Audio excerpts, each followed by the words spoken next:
कल ये मीडिया के माध्यम से, सोशल मीडिया के माध्यम से तमाम देश और प्रदेश के नौजवानों को आग्रह किया कि आप लोग नागौर कम से कम आना। ये सुनवाई सिर्फ नागौर और डीडवाना कुचामन जी 2 ही जिलों की जन सुनवाई, बाकी मैं खुद आ जाऊंगा। मुझे पता था कि 1 लाख से ज़्यादा जवाने आ जाएंगे। अगर मैं मना नहीं करता तो 1 लाख लड़के नागौर के अंदर आते, और 1 लाख लड़के अगर आते तो निश्चित रूप से छोटी बड़ी बात भी होती। मैं नहीं चाहता कि किसी तरह का जातीय जहर राजस्थान में घोले। मैं चाहता हूँ कि हम हर समाज भाईचारे के साथ रहे। मैं जाट राजपूत को भी साथ देखना चाहता हूँ, मैं गुजर मीणा को साथ देखना चाहता हूँ, मैं मेघवाल ब्राह्मण को साथ देखना चाहता हूँ। और हमने कोई किसी के बारे में ऐसा कहा भी नहीं। जो अनर्गल बातें कही, संकीर्ण मानसिकता के जिन लोगों ने बकवास करी, तो उनसे ये सवाल पूछो आप। मैं तो 8 जून को यही हूँ और मैंने तो लोगों को रोका था, फिर भी कितने हजार लोग यहाँ पे आ गए और शांतिपूरी तरह से आके मिलके और चले गए। जन सुनवाई मेरी जारी है। इसके अंदर मैं इतना ही कह सकता हूँ कि समझदार समाजों को ये सोचना कि 4 आदमी कोई बात कह दे तो उन 4 आदमियों की बात की सच्चाई को नहीं मानना चाहिए, पूरी बात की तह तक जाना चाहिए। हनुमान बेनीवाल किसी जाति के खिलाफ राजनीति नहीं करता। उसके घर पे प्रत्येक जाति का व्यक्ति आता है और जाति पूछ के काम भी नहीं करता और सारे समाजों को साथ लेके चलता हूँ। सर, जैसे वैसे आज देखा जाए धारा पकड़ना, नकली खाद पकड़ना, उसको लेकर किस तरीके से देखते हैं आप? किसानों के साथ धोखा है। क्यों नहीं कर रहे हो? सुनो, वो एकदम से अब कैसे याद आया हो? और वो कर क्या रहे हैं ये तो बताओ मुझे। वो क्या भजनलाल का विरोध कर रहे हैं या वो खुद की पॉपुलरिटी के लिए कर रहे हैं? उनकी बात मेरे समझ में नहीं आती कि मैं उनके बहुत साथ रहा और आखिर में वो छोड़ के चले जाते। उनकी एक आदत है, लड़ते रहेंगे, जैसे ही मौका आएगा निकल पड़ेंगे। मुझे छोड़ दिया 2018 के अंदर और ऐसा ही भर्ती के अभ्यर्थियों को छोड़ दिया सड़क पे, जिनको कोई सुनने वाला नहीं था। और डॉक्टर साहब क्या चाहते हैं वो तो वही बता सकते हैं, उनके बारे में मैं इतना नहीं कह सकता, लेकिन मैं उनको अच्छी तरह से जानता हूँ। निश्चित रूप से उनको अगर मुख्यमंत्री भी बना दो तो संतुष्ट नहीं है।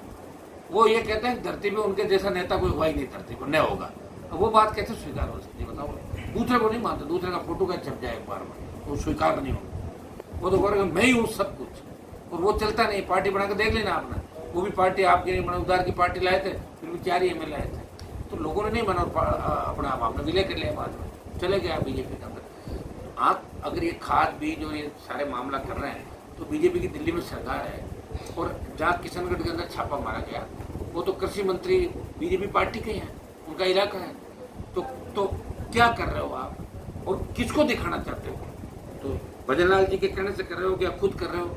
और अगर कर रहे हो तो इसका परिणाम क्या होता है? हम परिणाम भी चाहते हैं कि आप कोई बात करके छोड़ दो। वैसे मंत्री को छापा मारने की आवश्यकता नहीं होती, उनके पास पूरी टीम होती है, सिस्टम होता है। लेकिन चलो खुद गए, अच्छी बात है, उनकी शुरू से आदत है, वो दूसरे का तो नाम ही नहीं आना देना चाहता अखबार में, खुद ही करते हैं सारे काम। लेकिन इसका आगे क्या होगा? आगे क्या? नकली खाद बीज और दवाइयाँ और जिस तरह ये पकड़ा गया आपका बीज, खाद, दवाई, निश्चित रूप से किसान के साथ धोखा है। लेकिन ये काम तो बहुत पहले चल रहा होगा ना, तो कांग्रेस कहाँ गई थी?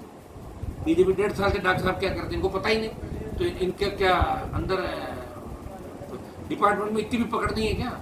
इनको पता चलता था पहले दिन गया नकली खाद बढ़ रहा है, नकली बीज बढ़ रहा है, तुरंत छापे मारने के। लेकिन देर आए दुरुस्त है, अच्छी बात है, ये काम तो अच्छा ही करें, लेकिन आगे कार्रवाई कितनी होगी?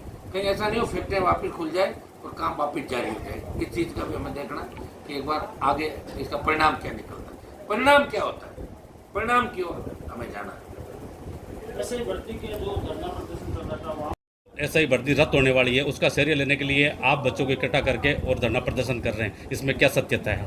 ज्योति तो देखो ऐसा है, उसको तो कोई लिख के देता है, उसको जानता है नहीं ऐसा ही भर्ती के बारे में। और ये तो एक्टिव अब हुई है, और 4 बार हारने के बाद भी अभी उसका मुझे लग रहा है मानसिक संतुलन खो गया। मेरी बात सुनो, और वास्तव में अब जो नया कानून आ रहा है उसके अंदर ये ला रहे हैं हम लोग, कोशिश करें कि भाई 3 बार जो लगातार हार गए वो चुनाव नहीं लड़ पाए जिंदगी में दोबारा। ताकि अपन उसको लगता है कि ऐसा कहीं कानून आने के बाद मेरा क्या होगा, ये प्रपराट करके कुछ न कुछ एडजस्टमेंट चाहती है। वो चाहती है कि भाई बीजेपी कि मैं ही हूँ बीजेपी। वो इतनी सोची तरह से पहले भी बीजेपी थी, तुमने चुनाव भी बीजेपी से लड़ा, 2 बार हार गई तुम बीजेपी से और 2 बार हार गई कांग्रेस से। अब तुम्हारा नागौर जिले में कोई फ्यूचर है नहीं, और मैं तो कोई पहला आंदोलन थोड़ा ही कर रहा हूँ। और मुझे पता लगा कि नहीं लगा, जब बच्चे मेरे पास आए ऐसा ही भर्ती के निराश होकर कि अंतिम उम्मीद आप हो, तभी तो मैं जाऊँगा। मैं कोई बड़ी पंचायतें थोड़ी करूँगा। पहले तो आंदोलन दूसरे लोग कर रहे थे, लोकसभा में उठा रहा था मैं, ऐसा ही भर्ती रद्द करो, रीट लेवल 2 रद्द कराई, फर्स्ट रद्द करो, तमाम जगह आप देख रहे हो हम रीट के खिलाफ सड़कों में लड़ रहे थे पिछली बार, तब 10-15 हज़ार लोगों के प्रदर्शन पे हमने शिवलाइन फाटक में किए, हमेशा रैलियां करते थे। कौन लड़ रहा राजस्थान के अंदर? इनके कहने से क्या होता है, इन्होंने अपने जीवन में जो कह रहे हैं इनको एक धरना भी नहीं दिया होता। ये तो वो लोग हैं जो किस तरह बीजेपी में आए। आप भी जानते हो इंडिया बुल्स की जो कंपनी कितना बड़ा घोटाला घपला किया है। इनके आधे रिश्तेदार कांग्रेस में, खुद बीजेपी में, सास बीजेपी में, आधा कांग्रेस में, पता नहीं चलता। एक घर में 15 पार्टी, और जितनी पार्टी इन लोगों ने बदली और जितना नागौर का नुकसान किया, जितना राजस्थान के किसानों का नुकसान किया, नहीं तो कोई इसके दादाजी सीएम बने और न किसी दूसरे को बनने दिया। या जो अगर आज नागौर जूझ रहा है जिन परिस्थितियों में, उसके लिए निश्चित रूप से ये दोनों परिवार जिम्मेदार है। अगर ये चाहते तो नागौर में 60 साल पहले इंदिरा गांधी सिंचाई की नहर आ जाती और आज पंजाब की तरह हमारे लोग आबाद होते। ये लोग चाहते तो यहाँ 50 कॉलेज खुलते।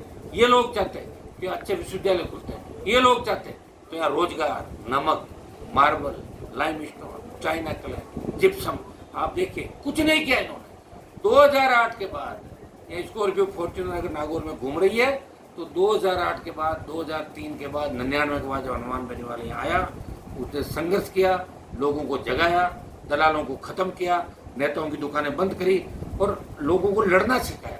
ये इसी का परिणाम है कि जन सुनवाई का डाला और हजारों की तादाद में राजस्थान से लोग अपने नेता और अपने भाई से मिलने यहाँ आ गए। तो इन लोगों का कुछ भी नहीं, बिना टिकट तो 3000 वोट नहीं इनके पास। लड़ो, पार्टी बना के पता लग जाएगा। आपके पास इतना पैसा है, पार्टी बना लो ना, खुद ही बना लो, खुद की सरकार। मना कौन करा? क्यों भाजपा कार्यालय, कांग्रेस कार्यालय के बाद चक्कर काटते हो आप? शर्म नहीं आती आप लोगों को? क्या लोग हैं आप बताओ मुझे? स्वाभिमान मर गया इन लोगों का।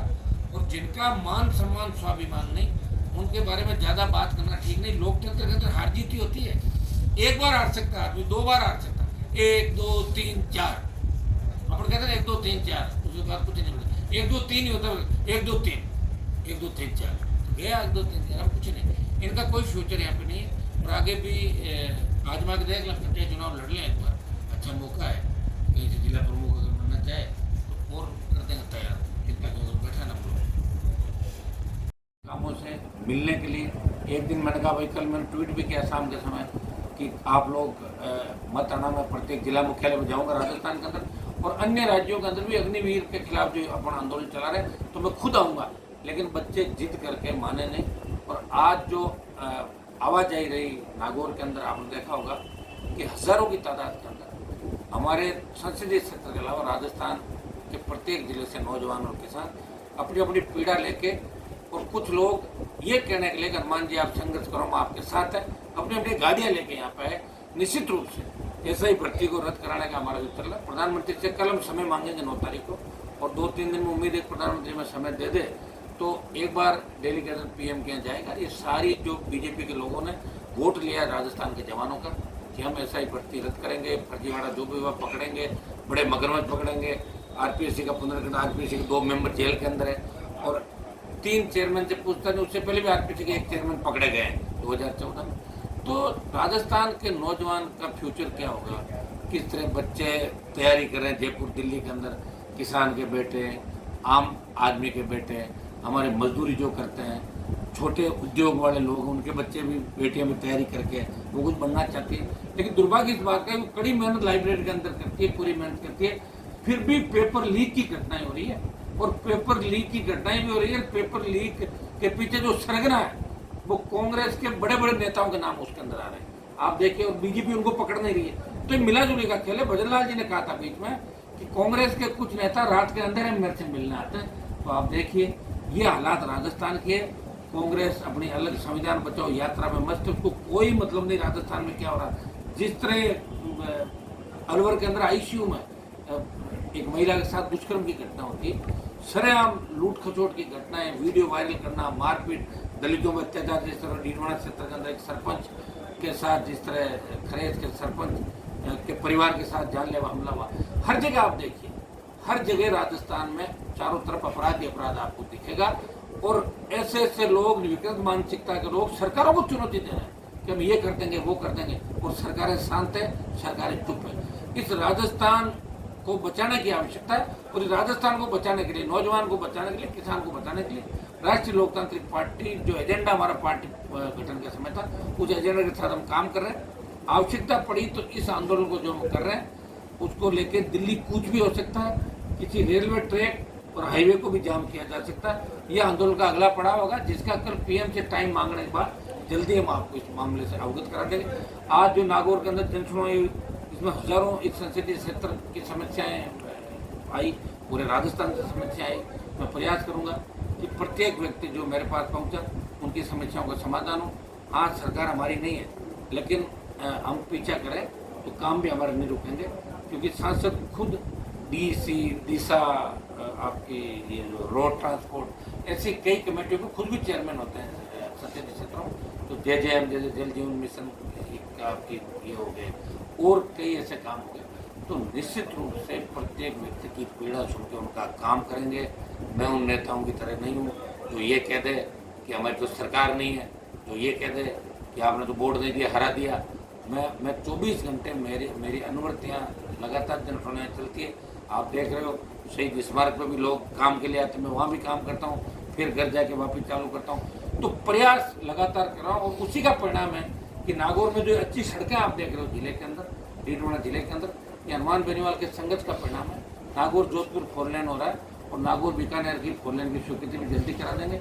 और आपके जो फ्लाईओवर गोगलाब और अन्य जो फ्लाईओवर आपके ये कुचेरा खजवाड़ा माटेवाड़ा भी लेके आ रहा हूँ। जितने भी फ्लाईओवर है नए, जितने अंडरपास है, मानासर का जो पुलिया गलत तरीके से बना उसकी जांच के आदेश दिला दिए। और मैं प्रयास उसमें ये करूँगा कि आपराधिक मुकदमा दर्ज हो, वो लोग सलाखों के पीछे जाए जिन्होंने डिजाइन के साथ छेड़खानी करी। मेरी तरफ से बेस्ट प्रयास मैं क्या कर सकता हूँ संसदीय क्षेत्र को आगे लाने के लिए, वो मेरा आप 6 साल का कार्यकाल उठा के देख लें, आपको लगेगा कि सांसद पहले भी थे, जिले से मंत्री भी थे, उन्होंने क्या किया और इस सांसद ने क्या किया, आपको बड़ा फर्क नजर आ जाएगा।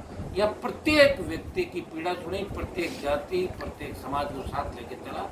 कुछ लोगों के इस बात को लेकर पेट में दर्द है, उसका इलाज मेरे पास नहीं। मैं सब जातियों को साथ लेके चलने का प्रयास करता हूँ। और संघर्ष के अंदर हम जिनके भी खिलाफ बोलते हैं तो कई बार ऐसे लोग सामने मुलजिम निकलते हैं, वो हम किस तरह से चलते हैं आप इस बात को खुद मान सकते हो। किन परिस्थितियों में हम लोग संघर्ष करते हैं, लोग तो सत्ता के पीछे भागते हैं और मैं सत्ता को ठोकर मार के 25 साल से मेरी लड़ाई को आप लोगों को देखते हो गया। और मुझे पूरा विश्वास है कि 28 के अंदर कांग्रेस भी घर बैठेगी, बीजेपी का इलाज होगा और इस बार तीसरा मोर्चा राजस्थान में मजबूत ताकत के साथ सत्ता पर कब्जा करेगा। सर, अभी गुर्जर आरक्षण है जो वापस रंग ले रहा है, जैसे कि वापस जो गुर्जर आरक्षण नहीं दिया